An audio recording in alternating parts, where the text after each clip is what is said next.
కూటమి ప్రభుత్వ పాలన గురించి ఆయన సంతృప్తిగా ఉన్నారా, ఎలా ఉన్నారనేది ఒకసారి ఆయన మాటల్లో అడిగి తెలుసుకుందాం. Hi sir. బాగానే ఉందమ్మా. ఏముంది, అంతకు ముందు వాళ్ళు ఏం చేశారు? డబ్బులు పంచడం తప్ప ఏమి చేయలే. ఊరికే డబ్బులు పంచుకుంటాం తప్ప ఏమి లేవు. రోడ్లు లేవు, ఏమి లేవు. అసలు చెప్పాలంటే డెవలప్మెంట్ అనేది జీరో.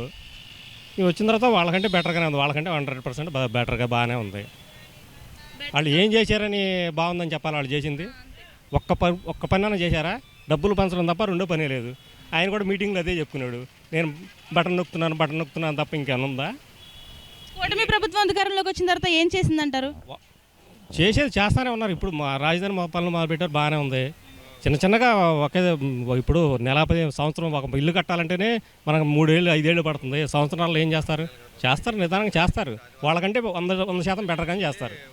అది వాళ్ళకంటే 100% బెటరు. ఒక రోడ్లు బాగుండవు, ఏముండవు. ఎక్కడన్నా 10 కిలోమీటర్లు వెళ్ళాలంటే 1.5 గంట పట్టుద్ది పాత రోజుల్లో. ఇప్పుడు ఫ్రీ అయిపోయినాయి అవన్నీ.